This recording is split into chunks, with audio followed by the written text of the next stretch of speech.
When you release music on DistroKid, do you have to create an account for Spotify and iTunes, Apple Music, Amazon, etc., etc.? Short answer, no. This is a question I'm getting a lot, and this is a great part about DistroKid. I will say CD Baby and TuneCore and other music distributing services do this as well, but essentially, when you release your first ever release on DistroKid and you send it out, DistroKid approves it and packages it and sends it out to all the services. What will happen is each service individually will realize, oh, this is a new artist. Okay, we're gonna create an entirely new account for them. You don't have to do anything. All you have to do, like I've done a bunch of videos about, is upload your music on DistroKid, pick the genre, give them the title, upload the album artwork, upload the file itself, of course. You click send, and DistroKid does all the rest of the work. One thing I do have to say though, as kind of like a final side note, is this. While yes, you don't have to do anything. You just send your music out, and each individual service will create an artist account for you.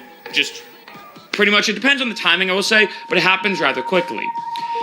The tricky thing is if you want special access to that platform. What I'm talking about is for the big platforms like Apple Music, Spotify, YouTube, etc., Amazon's another one.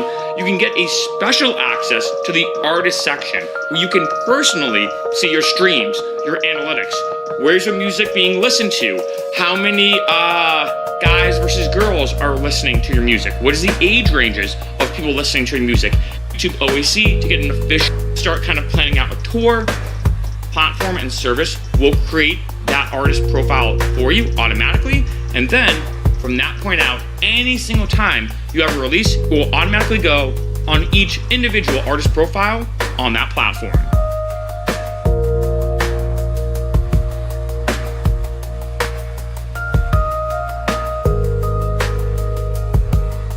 Can you release AI-generated music on DistroKid? I mean, not only that, but can you release AI-generated music in general, using different music distribution services, whether it's TuneCore, CD Baby, etc.? I'm gonna give you a short answer and then a long answer, because this can get super tricky. Short answer, it's really vague, and if I had to say yes or no, I'd say most likely yes. There's a lot that I'm going to cover in this video that's going to get very interesting. This is going to be like a Black Mirror episode in real life. So, long answer, let's get into an article that was posted about AI-generated music and if you can actually release it or not. This is an article on Hypebot, our TuneCore, CD Baby, DistroKid, Symphonic, blocking AI music. So going down here, skipping over this, right? We can see here when it comes to TuneCore, we have deployed a number of quality controls in our business, and we aim not to distribute any content that is 100% generated by AI, whether that's through Believe or through TuneCore, right? Going down here now to CD Baby, for example, they did not comment when it comes to this article, but their help center says a bajillion videos are vague. And this is kind of ridiculous. Spotify and other services, they're all kind of all over the place because it is a bit vague. Which leads me to this. Now, this is a site called Suno, and I asked this to create AI-generated music. And I'm not gonna lie, this is pretty ridiculous. I did a video about a year ago showing you AI-generated songs, and you could kind of tell. So and this is kind of ridiculous, I asked this to create me, I'm gonna do this, I'm gonna show the lyrics. I asked it to create me an AI-generated song based on or about Zigzag Production Studio, this channel, right? So this is the first one that came up.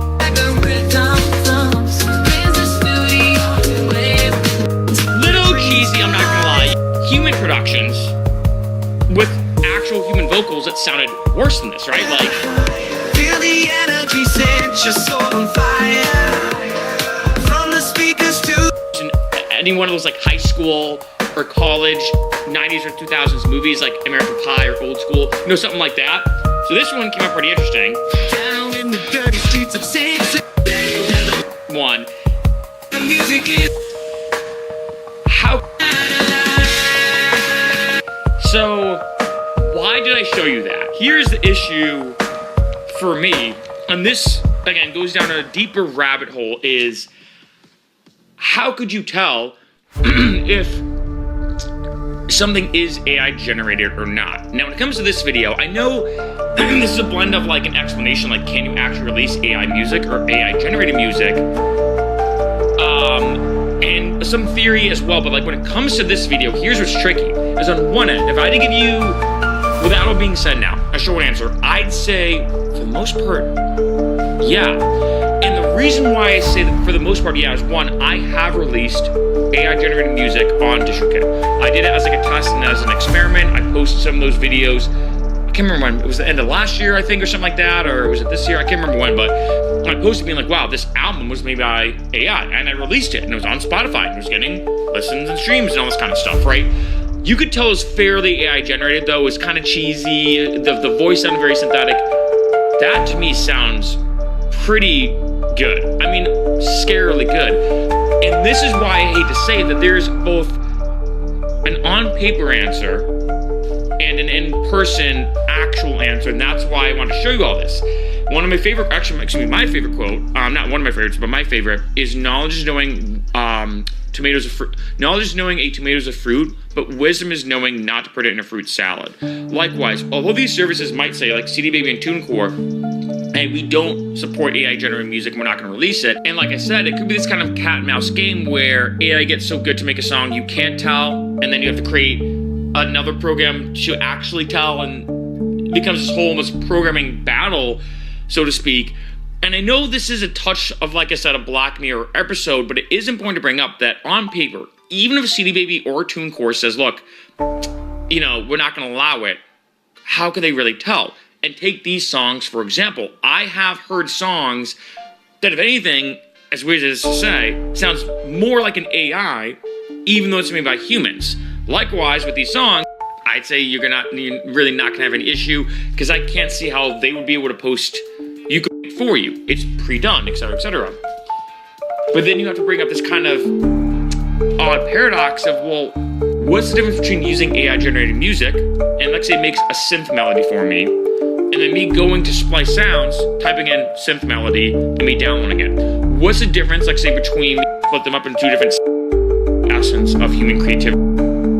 Even for me, and even for most producers, I think we're at that level now where it's teetering, where you might be able to listen and be like, it sounds a bit weird, but I've heard, like I said, very low quality recordings of actual bands that the microphone wasn't positioned right, it wasn't processed correctly, it wasn't a good mix. They added weird stuff on their vocals that made it sound a bit odd, similar to this, where we're at the level now where I think the distinction between AI-generated music, and before it was just EDM, I think, because it's very easy to fake EDM, I feel like, from AI to humans. But now that you have human vocals and melodies, these sound like legit songs. We're at the level that I hate to say it when it comes to this video, although I'd like to say no, you can't release AI-generated music. You have to make it yourself. That's part of the craft of being a musician, thing where it's a track album. Create the album artwork, also using AI-generated art, and release it. And in less than an hour, I can have a 10-track album that could potentially make more money, sell quicker and easier, and might even sound better than me making it myself, which causes very unique questions about the business world of music. We're heading into a very weird arena, or let me take that back. I'd like to say that AI music is kind of far in the future where we can't tell. I think the future is here now. AI-generated music now is so good that using AI generators like I did in 2 seconds, I signed up for this in 2 seconds, it was free to do as well. And so easy now that things are only going to get more confusing. And releasing AI-generated music is something that I think a lot more people are going to do, because at this point you can. I don't see any point of stores stopping you. It's getting tricky.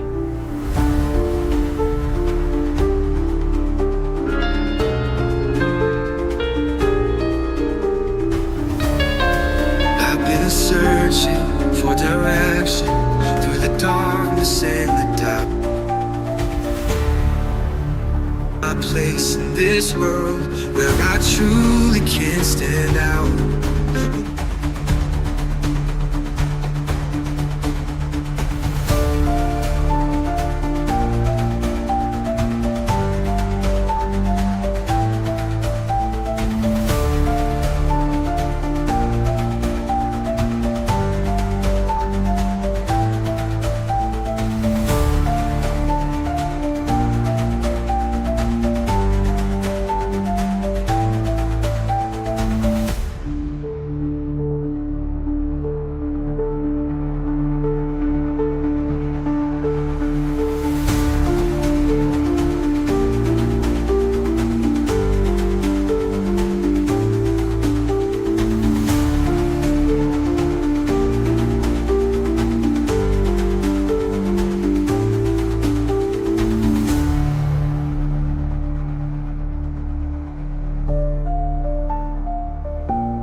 you.